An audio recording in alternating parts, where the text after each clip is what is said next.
sobre a estrutura do movimento feminista. Bem, primeiro é preciso definir que a estrutura do movimento feminista é a mesma do marxismo, ou seja, a velha e eterna luta de classes e, no caso do feminismo, luta entre homem e mulher.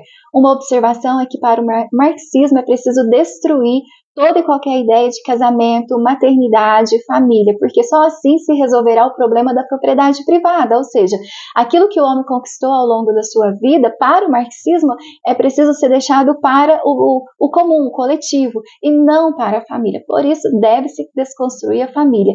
E o feminismo chega como um dos braços do marxismo, fazendo de um tudo para destruir o casamento, destruir a família, destruir qualquer possibilidade de maternidade. Voltando à estrutura do movimento feminista, a gente percebe que no mesmo período, quando surgiu o movimento feminista, surgiu também o iluminismo. O iluminismo, que foi aquele movimento intelectual que apoiou a razão em detrimento da fé. E esse mesmo movimento intelectual colocou em xeque, colocou em dúvida bases, princípios fundamentais. E então o iluminismo questionou, por exemplo, a estrutura do universo, questionou se o universo de fato havia sido criado por uma ação divina. O iluminismo que negou a divindade de Jesus, que negou a autoridade de Jesus sobre a igreja, que negou Jesus como o próprio Deus. O iluminismo que negou a existência do pecado original, negou o livro de Gênesis, negou a queda e negou também a suficiência, a autoridade das Escrituras.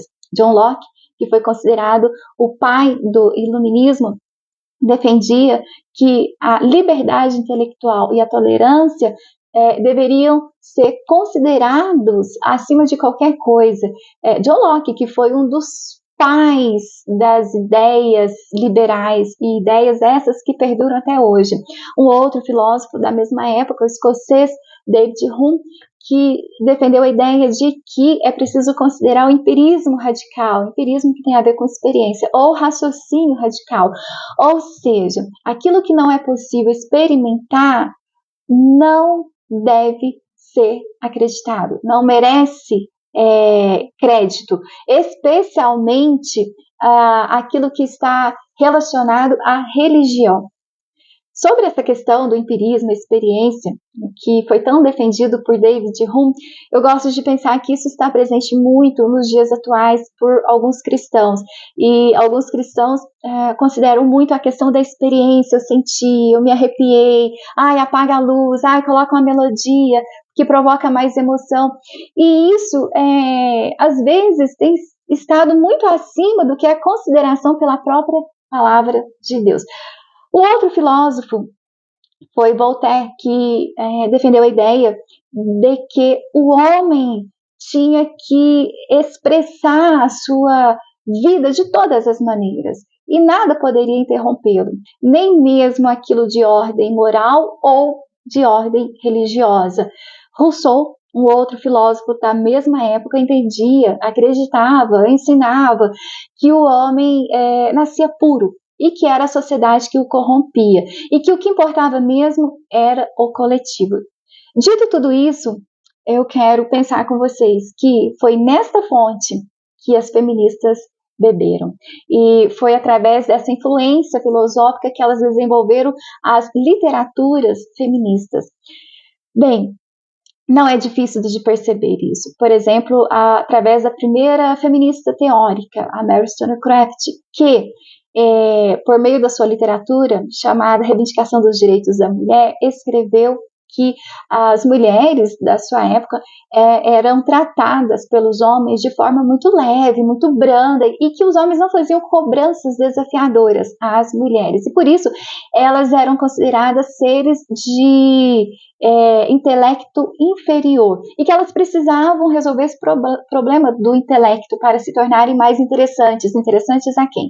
Aos homens. E por isso, me pergunto se o feminismo partiu ou não de uma mente masculina. Bom, ainda sobre Mary Wollstonecraft, ela entendeu que as mulheres precisavam de um lugar para poder se reunirem. E elas não conseguiam encontrar. Nenhum lugar estava disposto a ceder um espaço, né, para elas se reunirem, tratarem de suas reivindicações. Mas houve um lugar que se abriu para que elas pudessem se encontrar para fazer as reivindicações. A Mary Wollstonecraft foi pedir espaço ao bispo da igreja na época, dizendo que elas precisavam tratar a respeito do problema da intelectualidade e que esse problema resolvido, elas teriam condição de se tornarem mais virtuosas, ensinarem os seus filhos a serem mais patriotas. Então, assim, é sempre um argumento interessante, plausível e que provoca a entrada do feminismo nas igrejas. E isso não é novidade para ninguém, né? Por exemplo, hoje, nos dias atuais, a gente tem visto, por exemplo, argumentos do tipo: a mulher possui o mesmo padrão intelectual, capaz de fazer o mesmo que os homens fazem, ou seja, desconsideram totalmente os princípios bíblicos e vão argumentando até entrar nas igrejas. E Mary Wollstonecraft fez isso. Ela conseguiu entrar, fazer suas reuniões nas igrejas. Uma outra feminista que fez a mesma coisa foi Elizabeth Stanton. E esses líderes que cederam espaço nas igrejas mal poderiam imaginar que mais tarde essas mesmas feministas depredariam as igrejas e zombariam dos símbolos do cristianismo.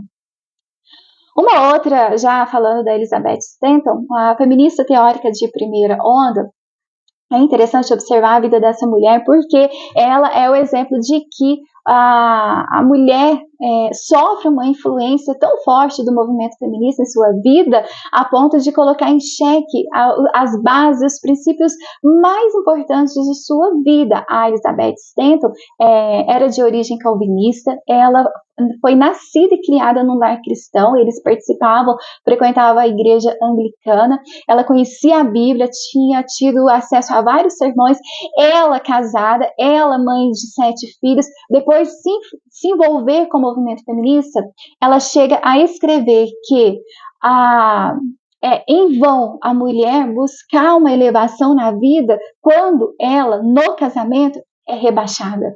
Então, não só isso, Elizabeth Stanton chega a escrever um livro que foi lançado em 1895, e nesse livro ela levanta comentários usando textos em que se referem à mulher para poder acusar a Bíblia de machista. Ela convida várias mulheres feministas à época, mulheres intelectuais, a maioria recusa o convite, e então ela escreve este livro, que depois foi chamado de Bíblia Feminista, para acusar a Bíblia de machista. A ex-feminista, que escreveu um livro muito importante chamado Feminilidade Radical, a Caroline McCulley, disse que, na verdade, o alvo da Elizabeth Stanton nunca foi a reforma dos direitos civis e muito menos a luta pelo direito do voto feminino, mas sempre foi questionar a autoridade das escrituras. Uma outra feminista, a chamada mãe do feminismo moderno, Simone de Beauvoir, depois de se envolver com seu amante Jean-Paul Sartre, o pai do existencialismo, ela coloca em prática a cartilha do existencialismo que defende a ideia de que a existência precede a essência, então é aquilo que você vive, que você faz, que vai definir a sua essência.